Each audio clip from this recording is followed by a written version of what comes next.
Okay, Jim, today's episode is going to be about PFAS. PFAS. You know what those are? PFAS? Yes. Are those the forever chemicals? Yeah. Yes.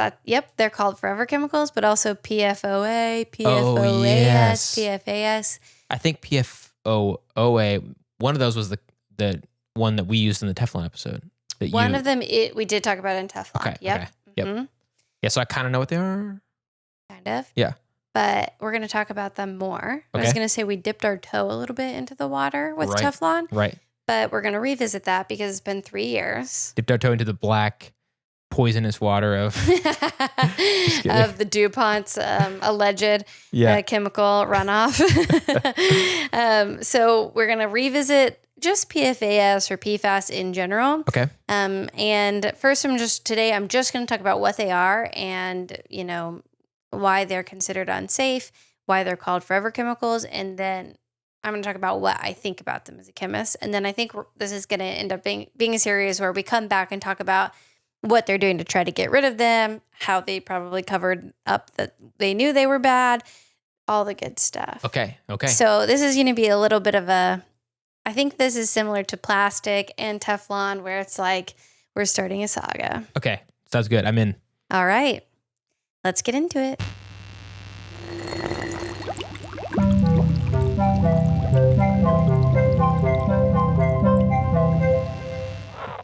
Hey, I'm Melissa. I'm Jam. And I'm a chemist. And I'm not. And welcome to Chemistry for Your Life. The podcast helps you understand the chemistry of your everyday life. Okay, and this episode is dedicated to our brand new patron, Katrina. She's at our top tier, so hopefully, Katrina, will see you at one of our coffee hours coming up this month. Yes, those are super fun. And if you join our Patreon at any level, we give you a shout out. The first new episode we record after you join and dedicate the episode to you. And then we get to include you in our thank yous for making this podcast possible at the end of the episode of every single episode. Yeah.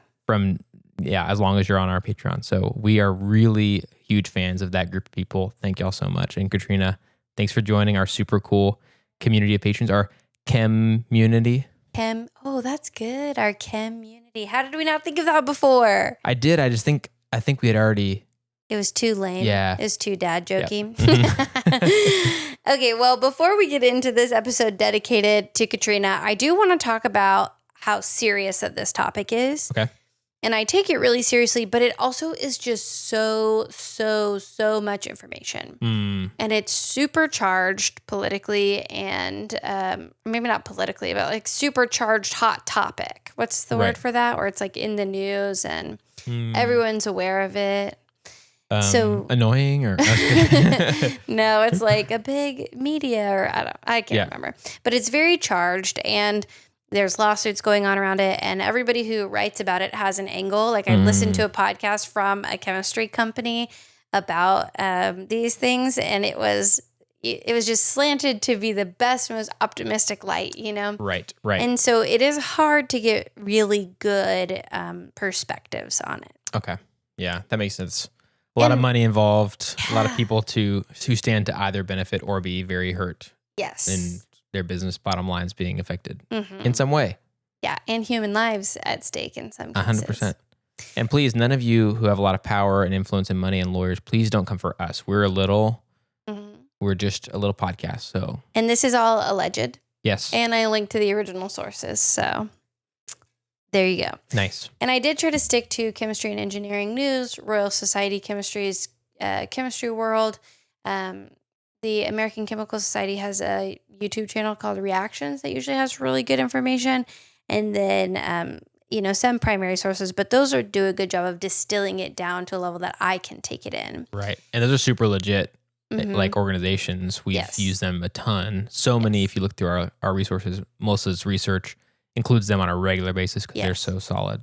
So. And even they have something to gain, and even they have a slant, but I try to take it knowing that in my mind. Right. And even I have a slant. Yeah. But I did want to talk about what made me decide to do this episode. Okay. So I feel like I've gotten questions about this a lot, and it's sort of been on my periphery of like, oh yeah, I should do that. But it was kind of overwhelming to me, and it felt like kind of a big weight. Like this is kind of a hard thing to talk about. And recently I was at a conference with a group of friends who also have backgrounds in chemistry. And we were talking about, of all things, period underwear. So it's like they're super absorbent. If you don't know about them, they act similar to like menstrual pads, but they're just made of cloth. Right. And so they're like, you know, a little bit more comfortable, and they're supposed to be better for the environment. And one of the things that's happened recently is some of those companies have come under fire because it seems like they're containing PFAS in a level that would indicate that it was intentionally used.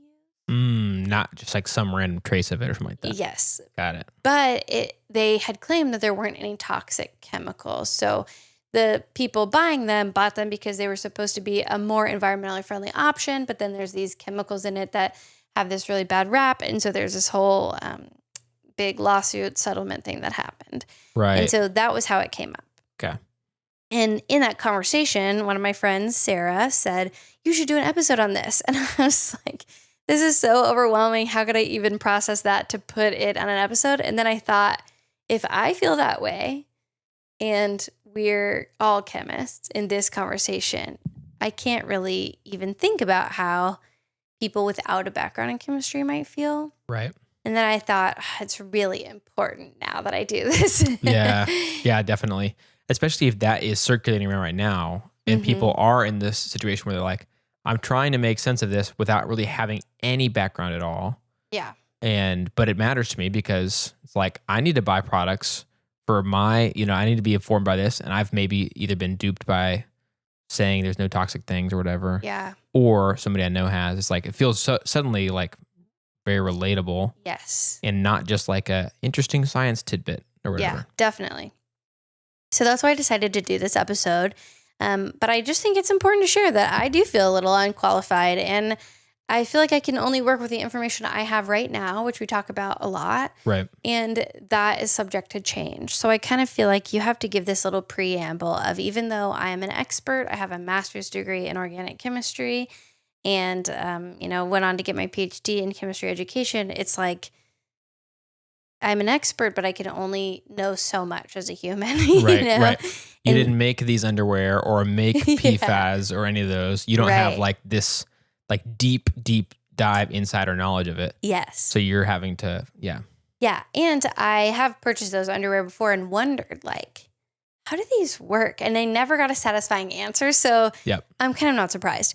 But let's get into the meat of what PFAS are, why are they called forever chemicals, like you said, and what's going on with them. Okay. Sounds good. That's what this episode's going to be, a broad overview of what they are, why they're considered bad, and then what I kind of think about them. And then we'll talk more about the little nitty-gritty things as we move through the series. Yep. Okay, so you said you remember we talked about some of this on the Teflon episode. So can you tell me what you remember? And listeners who, I think we just replayed one of those episodes for our last re-release. Right. So y'all can pause and also try to mentally summarize what you remember from that. Yep. Okay.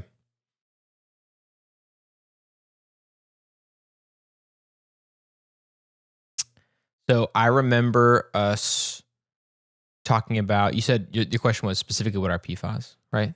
Yes. Okay. But in general, what you remember about Teflon, because that is going to be. Yeah. I remember that the big scary part was the fact that the byproducts of making Teflon are the things that seem to be toxic to stuff. And that's where some of those allegations came from. Yeah. And that at least the Teflon's not good for us to ingest, but the thing that got a lot of heat and a lot of attention was the byproducts of producing it. But I remember you talking about how what makes it and other things like it unique is something about the way that it will stick to itself really well and create this really good layer to itself and to whatever surface you're applying it to. But something about, and this is where I wish I had already listened to that episode with our listeners, but makes it really not that interested in sticking to other things. Yes. And at the molecular level, I forget what makes that possible, but that's why it's such a nice nonstick coating. Nice meaning like, that's why they've convenient. They've made it for for home use because of that, because it doesn't really want to come off the pan really, Yeah. but so it'll stay there, but it really isn't interested in bonding with or interacting with the stuff we put in our pans. Yeah. But heat can still transfer through and still cook things. It's not like it's like this insulation barrier that also prevents things from cooking, because then it wouldn't be good for cooking. It might be like, here's a nonstick pan, but it's really bad at cooking.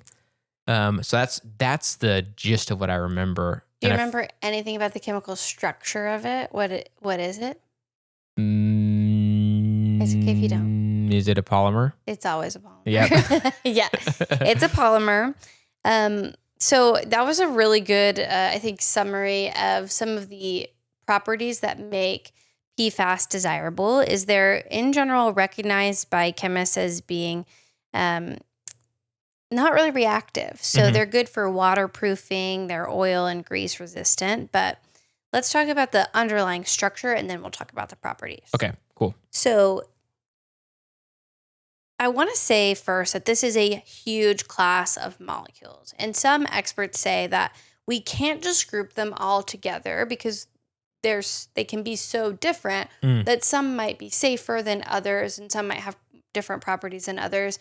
But for the most part, the definition I'm going to give you applies. Okay. So, and then, in the future, I can summarize more about why people think we should break them down more and what seems safer or less, forever than others. Okay. But they are a polymer. And just to remind our listeners, a polymer is a molecule that's made up of a large molecule that's made up of repeating units of small molecules. So my favorite reference is like a necklace that has repeating units over and over to make a whole necklace. It's these little individual beads. Got it. So in this case, it's a polymer, and it's called PFAS because it's per or polyfluorinated alkyl substances. Okay. So poly or per means there's multiple. Fluorinated means there's fluorine on it, and that's a different kind of atom. And alkyl substances refers to like a carbon chain. So I'm going to try to visualize this. And actually, I think if you're listening with your ears, we're going to have one of our patrons, Bri, go and animate for us what this looks like on our YouTube. So if you're having a hard time visualizing it, you might check out the YouTube. And we can talk about that in a little bit. Okay. But the way I think about this is if you imagine a chain of people all holding hands. Okay.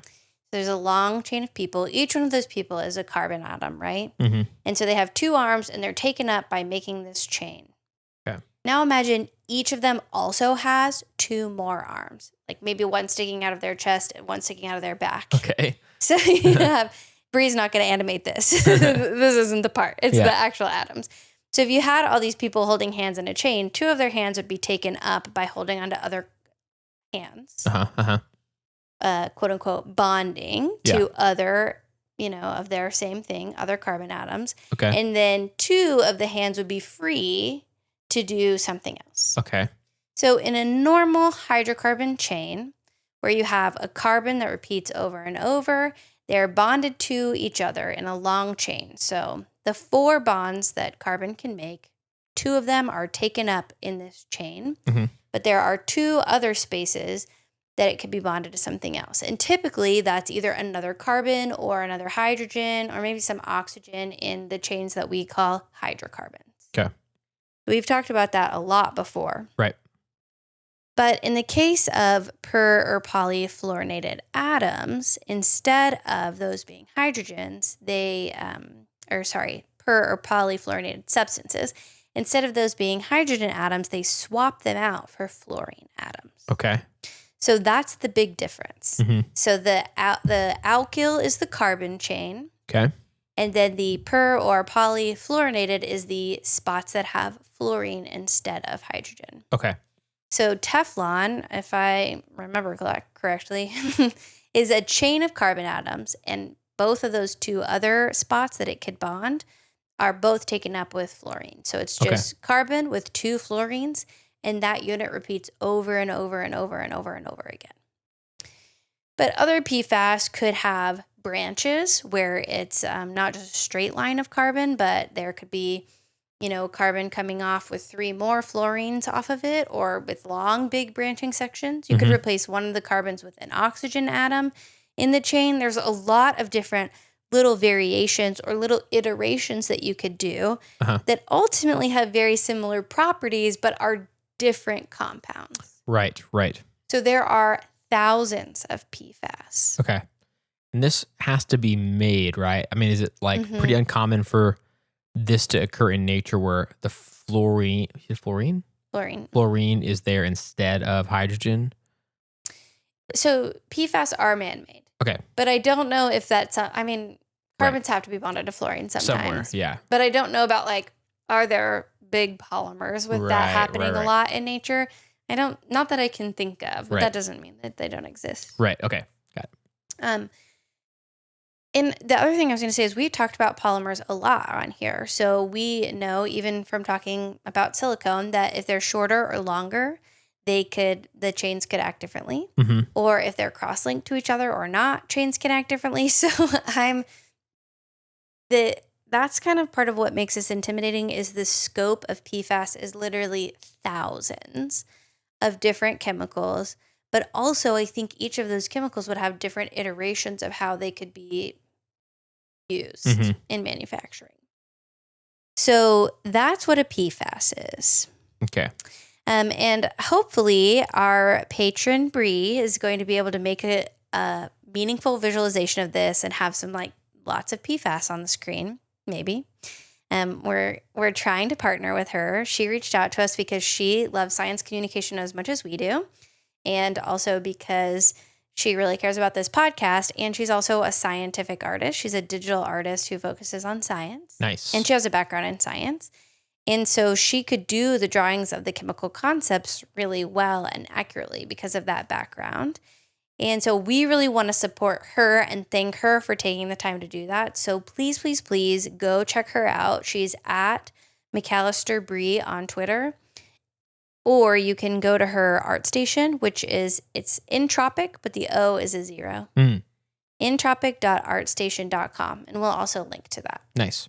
Because we just want to thank Bri and shout her out, because it's amazing that she's willing to do this for us, and that she is willing to support the show that way, and also to help spread chemistry and make it more accessible to even more people. So I wanted to pause for a moment and shout that out. And then also, if you're listening, to let you know that we might start having more of these visualizations on YouTube, depending on how that goes. Yep.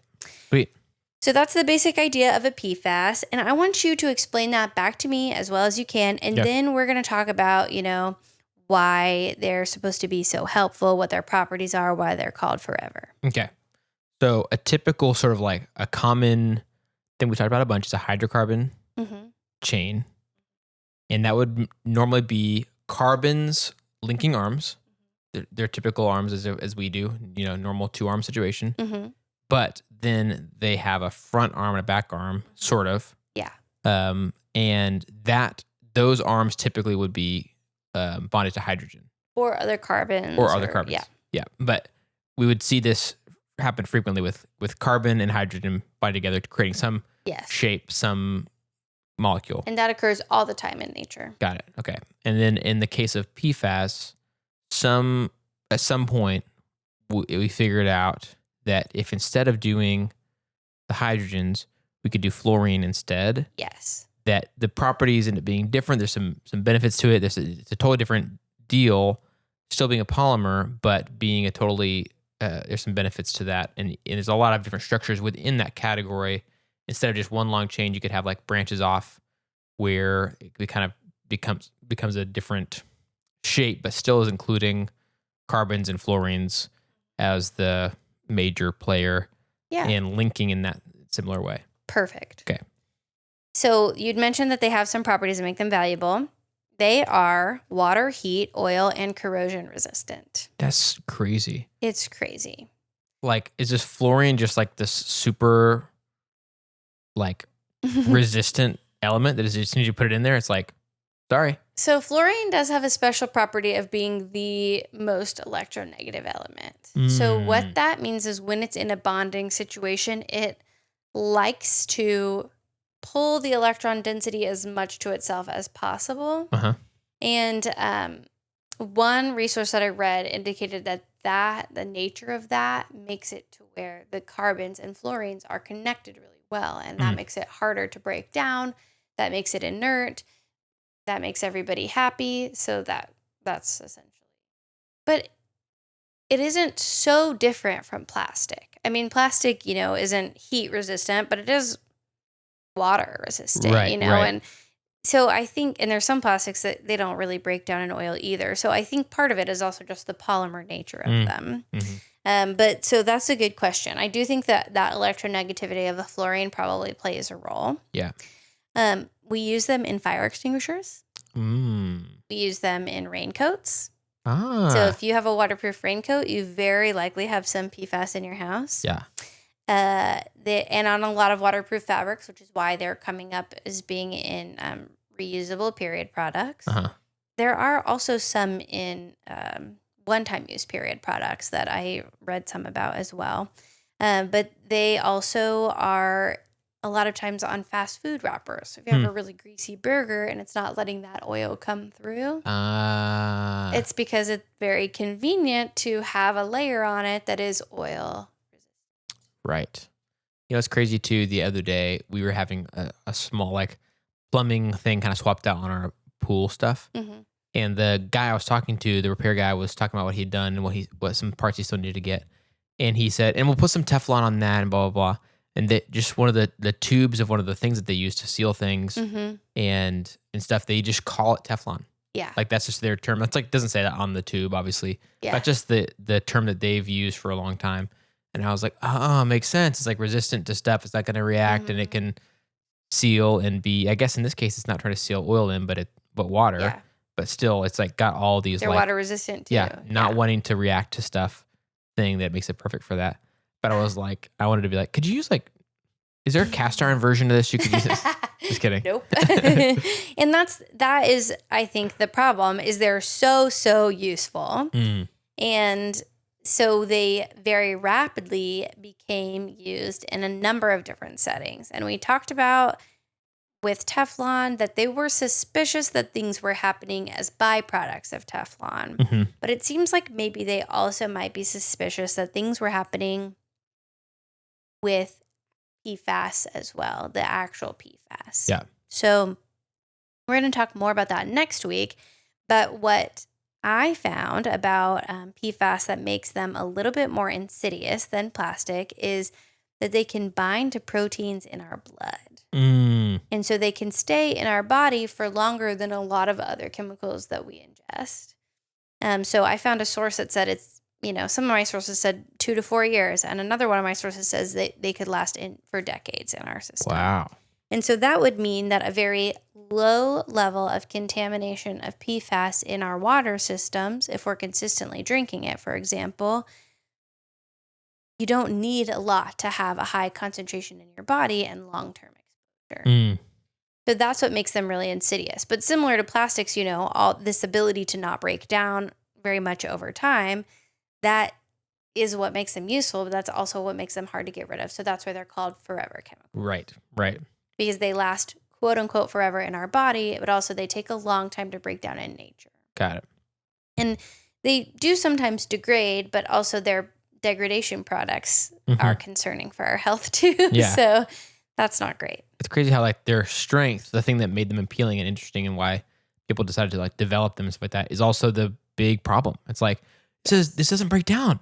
It doesn't react to stuff. Isn't this awesome? And then it's uh-oh. It doesn't break down. It doesn't react to stuff. It's these things are going to last forever. Yes. It reminds me so much of what we talked about with plastic. I feel like this is just, if you broadly define plastics as a carbon-containing molecule, that's a polymer, you know, in a way, this is just another plastic. So the thing that makes plastics good and silicone good and PFAS good is that they don't react to stuff and they don't break down, but that's also what makes them bad. Yep. So yeah, I don't think that forever chemicals is the best term because there are ways to break it down. And we talked a little bit about with plastics that there's some microbes that can digest it. And so, Right. and I found some other things about ways that they can break down some of these PFAS that we can talk about for sure next episode. But for now, I just wanted to maybe explain what they were and explain why they're called forever chemicals and talk about why they have this really bad rap is because they hang out in our bodies for longer. Yeah. And I think it's there's not a ton of studies on this really yet, but the studies that do exist have linked them to higher cholesterol, to endocrine disruptors, which means they also can disrupt your immune system. And ultimately, they're also linked to higher risks of cancer. So, and in animal experiments, it seemed like they were finding more because it binds to proteins in our blood to stay in our body. The higher concentrations are in places with more blood vessels. Right. So like in our liver, for example. So one thing that sorry, I just hit the mic. One thing that it kind of reminded me of actually is we've talked very briefly about the Radium Girls, and maybe I could do a whole episode about it. But these were these women who they were employed to paint clocks and other similar like small detail work with radium paint. And the scientists at that time pretty much already knew it was dangerous. Like people could get radium burns and they used PPE with radium.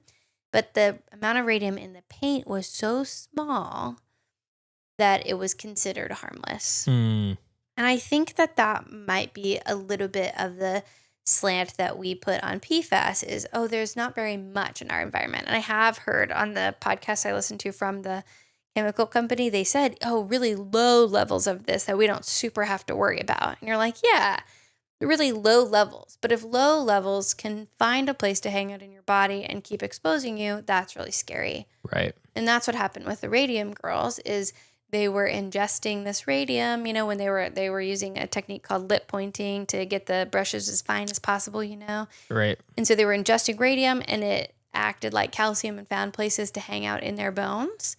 And then they were constantly being exposed to radiation. Yeah. And so it's not, I do think the dose makes the poison, but that doesn't mean that low doses are always good because if it's low doses for a long time, that still can be really bad. Repeated exposure. And also like the fact that it's considered safe, but has every level and every amount of exposure been tested? Like, have you done it where you gave somebody a tiny amount of something for like every day or every week or something like that? Like that's what's scary is that if we really haven't tested it, and that's obviously you could be scared of everything by that measure, but still it's like if we haven't tested everything or we haven't realized that it just stays in your body, so you're only getting exposed to something for however often, but what if the last time is still there too? Right. And then it's like, okay, a little bit, but it keeps staying. Right. It just seems like one of those things that should be vetted pretty carefully. Yeah, and I think that's a part of the reason why I can be pretty wary of new technology. But this doesn't feel new to me because it's like raincoats with these coatings on them, they've been around since I was in high school, probably even before that. That was the first time I remember being aware of them. Or, maybe Teflon pans feel a little bit newer, but like that's what we bought when we went to college, So it's like this feels like it's been around for a long-ish time, but really it's relatively new in terms of the development of them in human history. So that brings me to what my views are on them right now. As a chemist, I'm not a doctor. I don't have all the information. I don't study PFAS. I think that they're bad. And I think you probably could guess that already from our Teflon series is I think what the little we do know makes the unknown much scarier. It's not like the little information we have is reassuring, which is a little bit more how I feel with silicone. It seems like the little bit we have is actually a little concerning. Yeah. And one of the questions in my mind, and that maybe we can get answered through the course of this series, is I don't know why they are active in our bodies.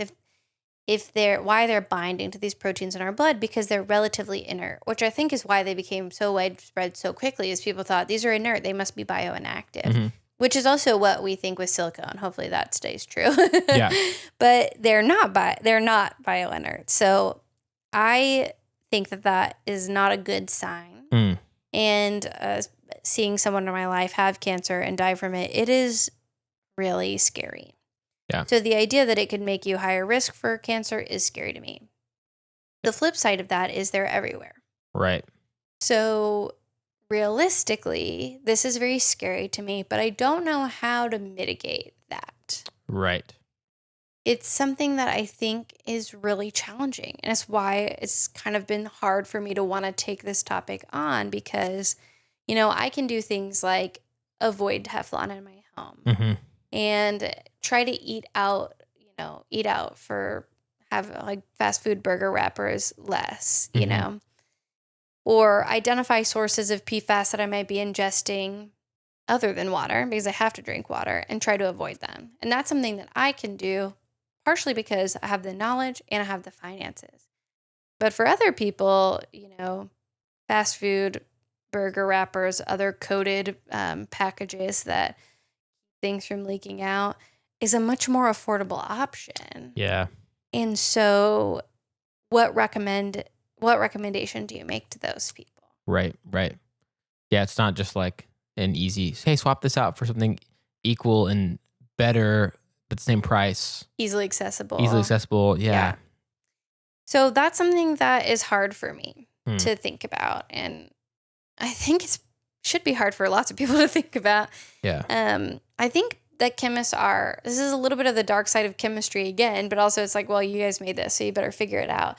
Chemists are working on ways to break down PFAS, but for now, they think that there is a lot of water sources that are contaminated with PFAS, especially more highly densely populated areas. But so what I do, just for y'all 2 cents, is where I can, I try to not use plastic. We've talked about that before. And I try to use glass as much as I can. And I try not to heat plastics, That's how I avoid some of the exposure to plastic stuff. For PFAS, I feel like I take calculated risks, right? So raincoats, I don't wear those all the time, but they are super useful when I do wear them. I'm not likely ingesting raincoats. It's like even the waterproof layer is the outermost layer, so that's likely not touching my skin a ton. Right. I will probably keep using those same raincoats unless you can get rubber-coated raincoats again. I don't know that that's not widely made, Yeah. It's not really a financial option. So in that situation, that's what I do. I try to limit fast food intake anyway. I feel like I'm probably not coming a ton into contact with that in that scenario. But then with things like menstrual products, I think that is kind of a unique problem that people who don't menstruate don't have to deal with. But I think for me, for a while, this is kind of getting personal information. For a while, I was on a birth control where I very rarely had to use any menstrual products. So the risk of that was pretty low to me, like once every few months, right, for a few days. And most likely the waterproof layer is on the outside, not touching my skin. This is a risk I'm willing to take. Knowing at that time that there was probably something suspicious in them to make them be so effective. But now I've changed that. And so having to think about that every month makes me think about it a little bit more. Right. And it is very much a question of how much will this negatively impact my life versus like long term, will this impact my health? How can I avoid this? Versus what are the benefits of how convenient that these products are and how widespread they are? And a little bit like, oh, we're already getting exposed to this consistently in our water sources, but part of where it comes from in our water sources is being washed off of clothing. Right. And so it just is such a hard thing to navigate and balance and think about. And so that's kind of where I am, where I don't feel like I have good answers, but I do think about it and sort of take calculated risks of how am I contributing to this. In the future, I will probably work to buy period products that are not associated with PFAS as much as possible. But even that is really hard to do because, some manufacturers agree like, these 8 PFAS, these 8 major ones, we're not going to use these. But there are thousands of other ones that could be used. And so Right. realistically, how do you know Mm-hmm. what's in some of those things? It's just really hard. Yeah. So. Yeah. I feel like these will be interesting conversations to think through and a little scary too. One thing that I feel like is really nice when it happens is when there's enough information out there that the average person starts knowing about it and thinking about it. There starts being a more accountability on these organizations that are making products that include PFAS. Yeah. And maybe even to a point where we get some like assurances like, okay, we're just gonna stop using these entirely. Yeah. Or only in cases where there's not food, not related to ingestion, stuff like that. But so then at that point, it's like just informing people ends up being kind of the best we can do. Yeah. Hoping that like at some point it matters enough to the bottom line of businesses to like, I don't know, really help us know what's in what we're buying. Yeah. But it's like right now, like who knows? Who knows how many there are in our daily lives? Yeah. We know of some of them. We could avoid those, but do we know? Are we really going to look at what makes up everything? Yeah. And I have all the resources I could want other than being someone who actively studies PFAS for their job. Yeah. And I still have a hard time figuring things out, so I agree that it's like, are we really even going to be able to do this? The big thing that I would prioritize, if at all possible, is to try to avoid internalizing things that you suspect contain PFAS as much as possible within your socioeconomic situation and your geographical location. As within your means, if you can avoid internalizing that. So ingesting or using internal menstrual products, those are things that are going to be, that it will expose you at a higher rate, that will expose you to internalizing that a little bit more. And I don't even know, I'm like, I don't think there are filters that are going to filter out PFAS in our water, It'd be so nice if it'd be like, yep, this will do it. Yeah. I'm not aware of a lot of those things right now, but we're on this journey together. I'm learning about them too. So yeah, it's kind of a little bit of a heavier topic. I was thinking this is one of the first times I'm not like, I'm so excited for this topic. I think it's really important, and I feel really, it's really, really, I need to do this. I think we need to talk about some of this stuff, but it's not like exciting as some of our other ones are. It's kind of, we're back to a little bit of the dark side of chemistry. Right. Dark side, that's right. Yeah. So, yeah. Yeah. We could transition into a happy thing for this week, or we could maybe just sit in some of these emotions. I thought I'd leave it up to you. Let's do a happy thing. Okay. You want to try to bring our spirits back up? Yeah, especially because this is going to be multiple episodes of this.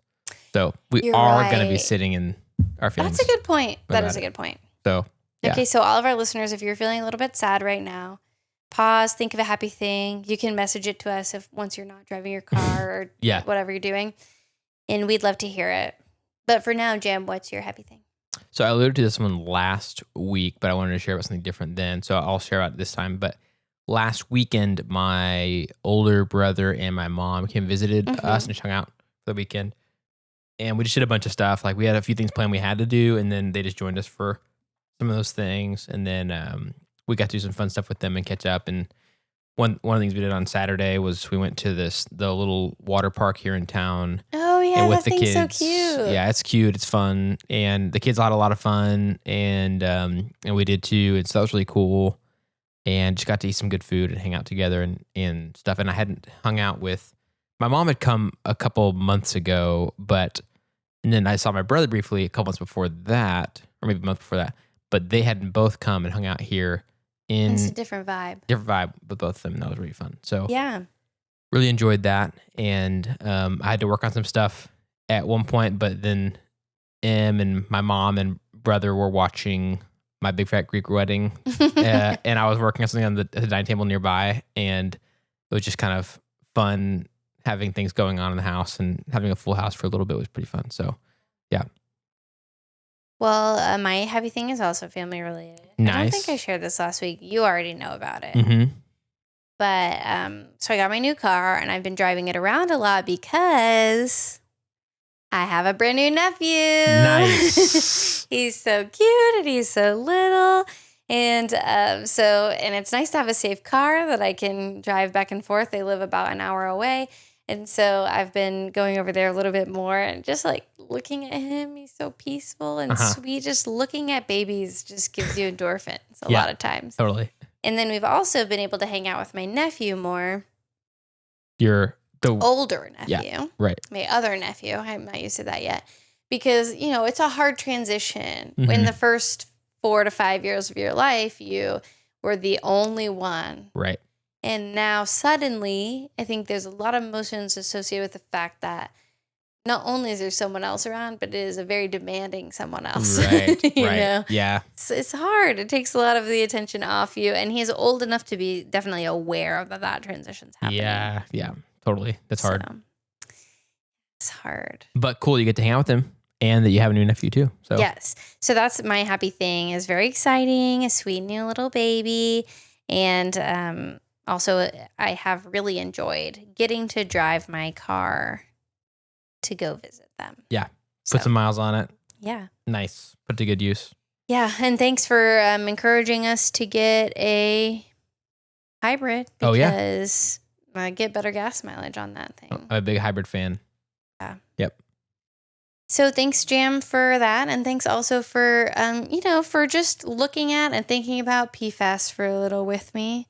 And for being open to this conversation. I think it'll be valuable, but I do think it's just going to be it's just kind of hard. Yeah. It's hard to wrap your mind around it and to think about it too much. Well, thank you for teaching us about it and being willing to delve into some of the dark side of chemistry. Yeah. I mean, it is my people, so I do feel low-key responsible. Like, yeah, I got to do my part as a chemist. Right. Totally. 100%. Yeah, that makes sense. But thanks for doing that. It's going to be interesting. I'm excited about it, but I'm excited in the sense of I'm very curious because it matters. Yeah. And not like, oh, cool, dude. Yeah. Yeah. So anyway, if you have ideas or questions about the world and you think the answer could be chemistry related, we'd love to hear from you. Please reach out to us on our website at Chem for Your Life. That's Chem, FORYourlife.com to give us your thoughts and ideas or questions. And if you'd like to help us keep our show going and contribute to cover the cost of making it, go to patreon.com/chem4yourlife or tap the link in our show notes or the description to join our super cool community of patrons. I love that. If you're not able to do that, you can still help us by subscribing on your favorite podcast app or rating and writing a review on Apple Podcasts or subscribing to our channel on YouTube. Those things all help us to share chemistry with even more people. And really, this episode would not be possible without our financial supporters on Patreon. So it really means a lot to us that you all are willing to help make chemistry accessible. This week, we want to give 2 special shout outs. One to Katrina H. Welcome to the community. This episode's for you. Sorry, it was a sad one. And also, again, a shout out to Bri M, who is going to start trying to do some animation or some digital artwork around our episodes. And be sure to go check out Bri M on Twitter and at their art station.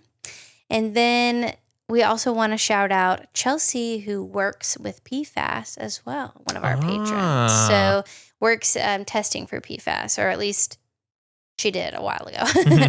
Okay, so those are a few special shout outs for our patrons. I also want to thank Avishai B., Brian K., Chris and Claire S., Derek L., Emerson W., Hunter R., Jacob T., Kristina G., Lynn S., Melissa P., Nichole C., Nelly S., Stephen B., Shadow, Suzanne P., Timothy P., and Venus R. Thank you all again so much for everything that you do to make Chemistry for Your Life happen. And if you'd like to learn more about today's chemistry lesson, you can check out the references for this episode in our show notes or the description of the video. Yay, chemistry! Yay, chemistry!